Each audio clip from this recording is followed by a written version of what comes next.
चल भुलिया चल उत्थे चलीए जिथे सारे अन्ने, ना कोई साडी ज़ात पहचाने ते ना कोई सानू मन्ने। वाह वाह वाह, क्या कमाल का शेर पढ़ा है आपने। अस्सलाम वालेकुम नाज़रीन, मैं हूँ विसाख टीवी से आपकी मेज़बान रिदा सिंधु, और इस वक्त मेरे साथ मौजूद हैं जीसी यूनिवर्सिटी के तालिब इल्म हैं, यूथ को भी रिप्रेजेंट कर रहे हैं, सोशल एक्टिविस्ट हैं।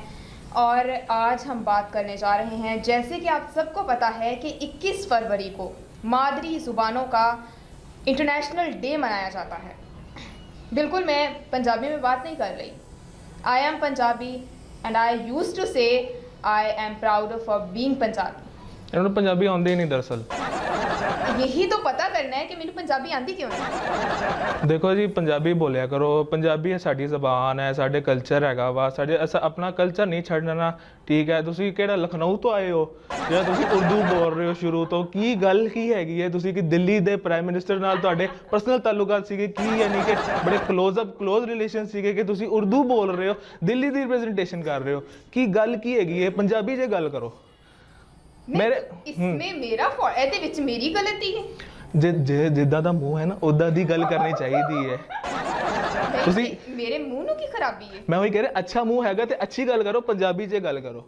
ਮੈਂ ਇਹ ਕਹਿਣਾ ਚਾਹ ਰਿਹਾ ਹਾਂ। ਪੰਜਾਬੀ ਮੈਂ ਬੋਲਣ ਦੀ ਪੂਰੀ ਕਰਾਂ ਦੀ ਕੋਸ਼ਿਸ਼। ਅੱਛਾ ਜੀ। ਤੇ ਮੈਂ ਆ ਬੋਲਣ ਦੀ ਵੀ ਪਈ, ਤੇ ਮੈਂ ਜਦੋਂ ਵੀ ਪੰਜਾਬੀ ਬੋਲਣ ਦੀ ਕੋਸ਼ਿਸ਼ ਕਰਦੀ ਆ, ਇਹ ਅਗਰ ਅਸੀਂ 2-3 ਸਾਲ ਅਗਰ ਪਿੱਛੇ ਚਲੇ ਜਾਈਏ ਤੇ ਮੈਂ ਪੰਜਾਬੀ ਬੋਲਦਿਆਂ ਇੰਗਲਿਸ਼ ਤੇ ਉਰਦੂ ਬੋਲਣਾ ਸ਼ੁਰੂ ਕਰ ਦਿੰਦੀ ਸੀ, ਲੇਕਿਨ ਹੁਣ ਮੈਂ ਫਿਰ ਵੀ ਪੰਜਾਬੀ ਅੱਛੀ ਬੋਲਣ ਦੀ ਪਈ। ਅੱਛਾ, ਬੋਲਣ ਦੀ ਪਈ ਹੈ, ਯਾਨੀ ਕਿ ਤੁਸੀਂ ਪੰਜਾਬੀ ਤੁਹਾਡੀ ਉਹ ਜਾ ਪਈ ਹੈ।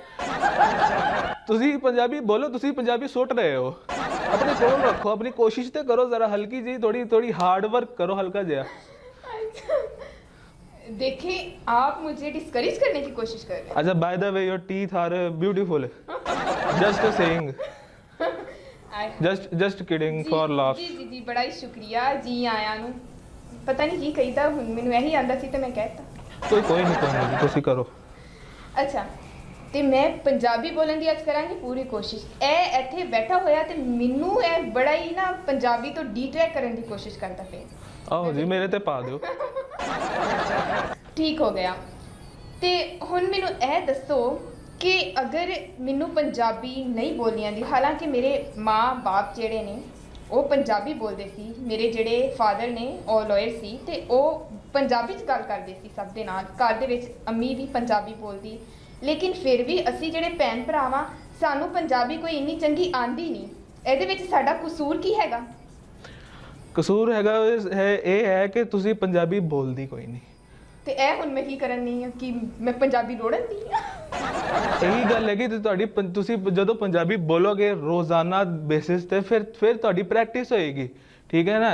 यानी कि तुसी अपनी प्रैक्टिस करोगे फिर तुहाडी पंजाबी एक लह च आएगी, एक दरिया दे आएगी, एक जिद्दां पंजाब दे दरिया हैगे ने ना उदां दी तुहाडी लैंग्वेज भी जाएगी। इस गल नूं बहुता गहरा नहीं लेना, बस उत्ते उत्ते दरिया दे रहना वा, किथे डुबना जाना। चलो कश्ती लैके जाओ। नहीं ते मैं तुहाडी इस गल दे उत्ते करांगी इख्तलाफ। हुण मैनूं नहीं पता पंजाबी च इख्तलाफ नूं की कहंदे आ, ਤੇ ਮੈਨੂੰ ਕਿਉਂ ਨਹੀਂ ਪਤਾ ਪੰਜਾਬੀ ਦੇ ਵਿੱਚ ਇਖਤਲਾਫ ਨੂੰ ਕੀ ਕਹਿੰਦੇ ਆ। ਇਹਦੇ ਵਿੱਚ ਮੇਰਾ ਕਸੂਰ ਕੀ ਹੈ? ਤੁਹਾਡਾ ਕਸੂਰ ਹੈ ਕਿ ਤੁਸੀਂ ਪੰਜਾਬੀ ਕਿਉਂ ਬੋਲ ਰਹੇ ਹੋ। ਤੁਸੀਂ ਨਾ ਬੋਲੋ ਪੰਜਾਬੀ। ਨਹੀਂ ਤੇ ਇਹ ਦੇਖਾ, ਇੱਕ ਤੇ ਮੈਂ ਪੰਜਾਬੀ ਬੋਲਣ ਦੀ ਕੋਸ਼ਿਸ਼ ਕਰਦੀ ਪਈ ਆ। ਅੱਜ ਤੇ ਪੰਜਾਬੀ ਦੀ ਬਰਬਾਦੀ ਹੈ। ਤੋਬਾ। ਕੋਈ ਨਹੀਂ ਜੀ, ਕੋਈ ਨਹੀਂ, ਅਸੀਂ ਸਹਿ ਰਹੇ ਨਾ ਇੱਥੇ ਬਹਿ ਕੇ, ਕੋਈ ਗੱਲ ਨਹੀਂ। ਤੇ ਮੇਰਾ ਖਿਆਲ ਹੈ, ਵੈਸੇ ਤੁਸੀਂ ਦੱਸੋ ਤੇ ਸਹੀ, ਥੋੜਾ ਸੀਰੀਅਸ ਹੋ ਕੇ ਮੈਨੂੰ ਦੱਸੋ ਤੇ ਸਹੀ ਕਿ ਇਹਦੇ ਵਿੱਚ ਮੈਂ ਕਿਉਂ ਨਹੀਂ ਪੰਜਾਬੀ ਬੋਲ ਸਕਦੀ?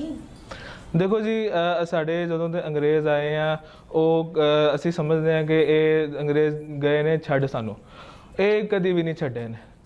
ਇਹ ਸਾਡੇ ਸਿਰ ਤੇ ਉਦੋਂ ਦੇ ਸਵਾਰ ਹੈ ਜਦੋਂ ਦੇ ਇਹ ਆਪਣੀ ਈਸਟ ਇੰਡੀਆ ਕੰਪਨੀ ਲੈ ਕੇ ਇੱਥੇ ਪੂਰੇ ਇੰਡੀਆ 'ਚ ਪੂਰੇ ਬਰੇ ਸਗੀਰ ਦੇ ਛਾਏ ਪਏ ਸੀ अपना कारोबार चलाने वास्ते। बल्कि सिर्फ उन्होंने कारोबार का कोई चक्कर नहीं सी जी, वो सिर्फ अपना यानी कि हुकूमत का करना चाहते जिदा ग्रेट ब्रिटेन एक जिन्हों कहते हैं ग्रेट ब्रिटेन। तुसी जानते हो कि तुसी किहड़ा पंजाबी है हो। ग्रेट ब्रिटेन जिहड़ा यानी कि जिथे सूरज डुबदा ही कोई नहीं सी, उन्होंने कहते सी ग्रेट ब्रिटेन, बरतानिया जिहड़ा ਉਹ ਇਹ ਆਪਣੀ ਵਸੀ ਜ਼ਮੀਨ ਨੂੰ ਬਹੁਤ ਵਸੀ ਕਰਨਾ ਚਾਹੁੰਦੇ ਸੀ। ਤਦ ਕਰਕੇ ਇਹ ਜਿਹੜਾ ਵਾ, ਮੈਂ ਗੱਲ ਵਿੱਚ ਭੁੱਲ ਗਿਆ ਮੈਂ ਕੀ ਕਹਿਣਾ।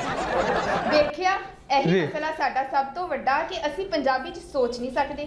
ਅਸੀਂ ਸੋਚਦੇ ਹਾਂ ਤੇ ਉਰਦੂ ਚ ਸੋਚਦੇ ਹਾਂ, ਅਸੀਂ ਸੋਚਦੇ ਹਾਂ ਤੇ ਇੰਗਲਿਸ਼ ਚ ਸੋਚਦੇ ਹਾਂ। ਕਿਉਂ ਨਹੀਂ ਅਸੀਂ ਪੰਜਾਬੀ ਦੇ ਵਿੱਚ ਸੋਚ ਸਕਦੇ? ਹਾਂਜੀ, ਕਿਉਂਕਿ ਇਹ ਸਾਡੀ ਮਾਦਰੀ ਜ਼ਬਾਨ ਹੈ ਤੇ ਫਿਰ ਵੀ ਅਸੀਂ ਪੰਜਾਬੀ ਚ ਨਹੀਂ ਸੋਚ ਸਕਦੇ। ਇਹ ਦੇਖੋ, ਇਹਦੇ ਉੱਤੇ ਸੋਚਣ ਦੀ ਜ਼ਰੂਰਤ ਹੈ। ਸਾਡੇ ਜਿਹੜੇ ਤਾਲੀਮੀ ਇਦਾਰਿਆਂ ਦੇ ਹੁਕਾਮੇ ਬਾਲਾ ਨੇ, ਸਾਡੀ ਗਵਰਨਮੈਂਟ ਹੈ, ਸਾਡੀ ਪੰਜਾਬ ਦੀ ਜਿਹੜੀ ਗਵਰਨਮੈਂਟ ਹੈ, ਉਹਨੂੰ ਇਹਦੇ ਉੱਤੇ ਪੂਰਾ ਸੋਚਣ ਦੀ ਜ਼ਰੂਰਤ ਹੈ। ਉਹ ਕਿਉਂ ਨਹੀਂ ਸੋਚਦੇ ਇਹਦੇ ਬਾਰੇ? ਸਰ, ਇਹ ਤਾਲੀਮੀ ਨਿਜ਼ਾਮ ਤੁਹਾਡਾ ਬਹੁਤ ਜ਼ਿਆਦਾ ਮੈਟਰ ਕਰਦਾ ਵਾ। ਇਹ ਤੁਹਾਡਾ ਘਰੇਲੂ ਨਿਜ਼ਾਮ ਵੀ ਬਹੁਤ ਜ਼ਿਆਦਾ ਮੈਟਰ ਕਰਦਾ ਵਾ। ਜੇ ਤੁਸੀਂ ਆਪਣੇ ਘਰ ਤੋਂ ਇਹ ਪੰਜਾਬੀ ਨੂੰ ਇੱਕ ਰਿਵਾਜ ਬਣਾ ਕੇ ਨਹੀਂ ਬੱਚਿਆਂ ਨੂੰ ਸਿਖਾਓਗੇ, ਜਦੋਂ ਤੁਸੀਂ ਤਾਲੀਮੀ ਨਿਜ਼ਾਮ 'ਚ ਪੰਜਾਬੀ ਦੀ ਉਹ ਇੱਦਾਂ, ਯਾਨੀ ਕਿ ਮੈਂ ਇੱਕ ਲਫ਼ਜ਼ ਇਸਤੇਮਾਲ ਕਰਾਂਗਾ, ਬੇਹੁਰਮਤੀ, ਜਿਹੜਾ ਅਸੀਂ ਉਹਦੀ ਹੁਰਮਤ ਕਾਇਮ ਨਹੀਂ ਕਰ ਸਕਦੇ ਜ਼ਬਾਨ ਦੀ, ਜਿਹੜੀ ਸਾਡੇ ਮਾਦਰੀ ਜ਼ਬਾਨ ਹੈਗੀ ਆ, ਅਸੀਂ ਉਹਨੂੰ ਮੰਨਦੇ ਹੀ ਕੋਈ ਨਹੀਂ। ਅਸੀਂ ਕਹਿੰਦੇ ਹਾਂ ਕਿ ਅਸੀਂ ਉਹ ਲੈਵਲ ਕਰਨਾ ਵਾ। ਅਸੀਂ ਇੱਕ ਤਾਲੀਮੀ ਨਿਜ਼ਾਮ ਦੀ ਗੱਲ ਕਰੀਏ ਤੇ ਅਸੀਂ ਕਹਿਣਾ ਅਸੀਂ ਉਹ ਲੈਵਲ ਕਰਨਾ, ਅਸੀਂ ਗੌਰਮੈਂਟ ਸਕੂਲ 'ਚ ਨਹੀਂ ਜਾਣਾ, ਅਸੀਂ ਆਪਣੇ ਬੱਚਿਆਂ ਨੂੰ ਪ੍ਰਾਈਵੇਟ ਅੱਛੇ ਸਕੂਲ, ਯਾਨੀ ਕਿ ਸਾਡਾ ਸਟੈਂਡਰਡ ਹੈਗਾ ਵਾ ਇੰਗਲਿਸ਼ ਦਾ। ਅਸੀਂ ਇੰਗਲਿਸ਼ ਨੂੰ ਕਹਿੰਦੇ ਹਾਂ ਕਿ ਇਹ ਬੜੀ ਸਰਦਾਰਾਂ ਦੀ ਜ਼ਬਾਨ ਹੈ, ਹਾਲਾਂਕਿ ਸਰਦਾਰਾਂ ਦੀ ਜ਼ਬਾਨ ਤੇ ਪੰਜਾਬੀ ਹੈ। ਠੀਕ ਹੋ ਗਿਆ। ਤੇ ਅਸੀਂ ਬੇਸਿਕਲੀ ਆਪਣੀ ਜਿਹੜੀ ਮਾਂ ਬੋਲੀ ਹੈ ਉਹਦੇ ਉੱਤੇ ਹੀ ਸ਼ਰਮਿੰਦਾ ਵਾਂ, ਅਸੀਂ ਉਹਨੂੰ ਹੀ ਓਨ ਨਹੀਂ ਕਰਦੇ। ਤੇ ਇਹ ਤੇ ਬੜੀ ਸੋਚਣ ਵਾਲੀ ਗੱਲ ਹੈ। ਹੁਣ ਜਦੋਂ ਅੰਗਰੇਜ਼ ਵਾਕਈ ਆਏ, ਇਹਨਾਂ ਨੇ ਤੇ ਪੰਜਾਬੀ ਦੀਆਂ ਧੱਜੀਆਂ ਉਡਾ ਛੱਡੀਆਂ। ਤੁਸੀਂ ਸਰੀਨਾ ਹੋਟਲ ਨੂੰ ਹੀ ਦੇਖ ਲਓ ਇਸ ਤਰ੍ਹਾਂ ਦੇ ਕਿ ਉੱਥੇ ਜਿਹੜਾ ਗੇਟ ਦੇ ਉੱਤੇ ਖੜਾ ਹੁੰਦਾ ਤੁਹਾਨੂੰ ਵੈਲਕਮ ਕਰਦਾ ਹੈ, ਉਹਨੇ ਕੁੱਲਾ ਤੇ ਇਹ ਉਹ ਪਾਇਆ ਹੁੰਦਾ ਹੈ, ਜਿਹੜਾ ਪੰਜਾਬੀ ਕਲਚਰ ਦਾ ਇੱਕ ਹਿੱਸਾ ਹੈ। ਤੁਸੀਂ ਇਹ ਦਰਅਸਲ ਕਹਿਣਾ ਚਾਹ ਰਹੇ ਹੋ ਗੇਟ ਦੇ ਉੱਤੇ ਖੜਾ ਕਰ ਦਿੱਤੇ ਤੇ ਅਸੀਂ ਅੰਗਰੇਜ਼ ਗਏ ਚਲੇ ਤੇ ਉਹ ਉੱਥੇ ਦਾ ਉੱਥੇ ਹੀ ਰਹਿ ਗਿਆ। ਇਹ ਤੁਸੀਂ ਕਹਿ ਰਹੇ ਹੋ ਮੁਗਲ ਜਿਹੜਾ ਮੁਗਲੀਆ ਡਰੈਸ ਹੁੰਦਾ ਸੀ ਨਾ, ਉਹ ਇਹ ਯਾਨੀ ਕਿ ਹੁੰਦਾ ਸੀ ਪੂਰਾ ਕੁਰਤਾ ਹੋਇਆ ਹੁੰਦਾ, ਪਗੜੀ ਲੰਬਾ ਜਿਹੜਾ ਮੁਰਗ ਦੀ ਜਿੱਦਾਂ ਹੁੰਦੀ ਨਹੀਂ ਇੱਕ ਤਾਜ, ਉੱਦਾਂ ਦੀ ਉਹਨਾਂ ਦੀ ਪਗੜੀ ਹੈ। ਇਹ ਮੁਗਲ ਡਰੈਸ ਨੂੰ, ਬਲਕਿ ਮੁਗਲ ਕਲਚਰ ਨੂੰ ਇਹ ਉਹਦੇ ਖਿਲਾਫ ਕਰਨ ਵਾਸਤੇ ਉਹਨਾਂ ਦੇ ਆਪਣੇ ਗਾਰਡ ਨੂੰ ਤੇ ਯਾਨੀ ਕਿ ਉਹਨਾਂ ਵੇਟਰਾਂ ਨੂੰ ਇਹੋ ਜਿਹੀ ਡਰੈਸਿੰਗ ਕਰਦੇ ਆ ਕਿ ਉਹਨਾਂ ਦੀ ਤਜ਼ਲੀਲ ਹੋ ਸਕੇ। ਟੂ ਬੀ ਵੈਰੀ ਫਰੈਂਕ, ਤੇ ਅਸੀਂ ਅੱਜ ਆਪਣੀ ਤਸਲੀਲ ਅਸੀਂ ਆਪ ਹੀ ਕਰਦੇ ਫਿਰਦੇ। ਹਾਂਜੀ ਸਰ, ਅਸਲ ਜੇ ਅਸੀਂ ਵੈਸੇ ਗੁਲਾਮ ਕੌਮ ਹੈਗੇ ਆ, ਗੁਲਾਮੀ ਸਾਡੇ ਬੜੇ ਦੂਰੋਂ ਅਸੀਂ ਗੁਲਾਮੀ ਕਰਦੇ ਆਏ ਆ। ਬੋਲ ਕੇ ਲਬ ਆਜ਼ਾਦ ਤੇਰੇ, ਲੇਕਿਨ ਮੈਂ ਆਪਣੀ ਗੱਲ ਕਰ ਰਿਹਾ ਵਾਂ ਕਿ ਤੁਹਾਡੇ ਲਬ ਆਜ਼ਾਦ ਹੋਣਗੇ, ਸਾਡੇ ਮੈਂ ਇੱਥੇ ਜਿਹੜਾ ਬੋਲਣਾ ਚਾਹ ਰਿਹਾ ਮੈਂ ਨਹੀਂ ਬੋਲ ਸਕਦਾ, ਮੈਂ ਕੀ ਕਰਾਂ। ਲੇਕਿਨ ਦੇਖੋ ਹੁਣ ਮੈਂ ਕੀ ਕਹਿਣਾ ਸੀ, कोई गल नहीं। ये आपको दिखाने की कोशिश की जा रही है कि जब हम पंजाबी बोलने की तरफ आते हैं तो हमारे साथ क्या होता है कि हमारा रब्त टूट जाता है। हमारी ज़बान और हमारे दिमाग का जो हम लैंग्वेज जब डिलीवर करते हैं उसका एक राब्ता टूट जाता है।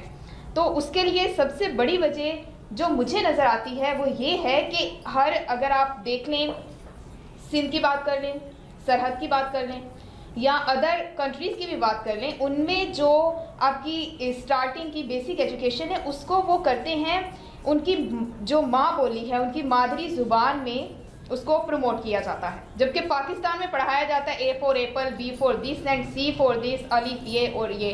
तो क्या हम पंजाबी कायदा उसके साथ एक एडप्ट नहीं कर सकते? पंजाबी इतना ज़बरदस्त, इतना बड़ा कल्चर है, क्या हम उसको ऑन नहीं कर सकते? ऐसे कौन से इश्यूज हैं जिसकी वजह से, ठीक है हम इंग्लिश को नहीं छोड़ सकते, इंटरनेशनल लैंग्वेज है, हमारी ऑफिशियल लैंग्वेज है, कॉन्स्टिट्यूशन में उसको बेसिकली मेंशन किया गया कि वो हमारी ऑफिशियल लैंग्वेज है उर्दू के साथ साथ, लेकिन पंजाबी हमारी माँ बोली है, क्यों नहीं हम उसको शामिल कर सकते, उसको हम क्यों नहीं ऑन कर सकते? तो मैं यहाँ पे ये मुतालबा करूँगी कि आप पंजाबी के लिए भी खुदारा सोचें, उसको भी हमारे निसाब का हिस्सा बनाएं। इतनी ज़्यादा मुज़हिका खेस बात है कि पंजाबी में जिस बंदे ने MA करना है, पिछली सारी उसकी जो एजुकेशन है वो इंग्लिश उर्दू में है और आगे जाके वो पंजाबी में MA कर रहा है। तो ये तो एक मजाक है लैंग्वेज के साथ। आप क्या कहना चाहेंगे? नाज़रीन, इन्नी बड़ी गल मेरे ज़हन च भी नहीं आ रही जे, ते ਇਹਦੇ ਨਾਲ ਸਾਨੂੰ ਇਜਾਜ਼ਤ ਦਿਓ, ਮੇਰੀ ਬਾਤ ਸੁਣ ਲੀजिए। ठीक हो गया। जिन्नी पंजाबी आंदी सी मैं बोल ली, मैं भी बोलन दी पूरी कोशिश की जिन्नी मैनू आंदी सी पंजाबी।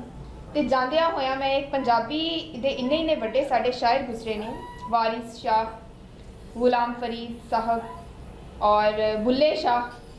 तो एक मैं शेर पढ़ना चाहूँगी जो कि एक पैगाम भी होगा हमारे नाज़रीन के लिए। वो कहते हैं कि दुश्मन मरन ते खुशी ना करिए, ਸਜਣਾ ਵੀ ਇੱਕ ਦਿਨ ਮਰ ਜਾਣਾ ਹੈ। ਤੇ ਜਿਹੜੀਆਂ ਇੱਥੇ ਕਰਨ ਦੀ ਕੋਸ਼ਿਸ਼ ਕਰਦੇ ਆ ਨਾ, ਲੈਗ ਪੁਲਿੰਗ ਵਗੈਰਾ, ਇੱਕ ਦੂਸਰੇ ਦੀ ਅਸੀਂ ਡਿਫਰੈਂਟ ਮਾਮਲਾ ਦੇ ਵਿੱਚ ਕਰਨ ਦੀ ਕੋਸ਼ਿਸ਼ ਕਰਦੇ ਆ, ਇਹ ਨਹੀਂ ਹੋਣੀ ਚਾਹੀਦੀ, ਕਿਉਂਕਿ ਦੁਸ਼ਮਣ ਮਰਨ ਤੇ ਖੁਸ਼ੀ ਨਾ ਕਰੀਏ, ਸਜਣਾ ਵੀ ਇੱਕ ਦਿਨ ਮਰ ਜਾਣਾ ਹੈ।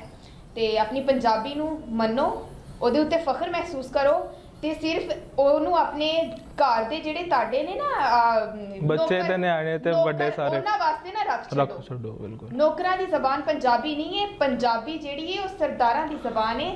ਸਰਦਾਰ ਜੀ ਤੁਸੀਂ ਇੱਥੇ ਆਓ, ਮੈਂ ਤੁਹਾਡਾ ਇੰਟਰਵਿਊ ਕਰਦਾ। ਠੀਕ ਹੈ ਜੀ ਨਾਜ਼ਰੀਨ।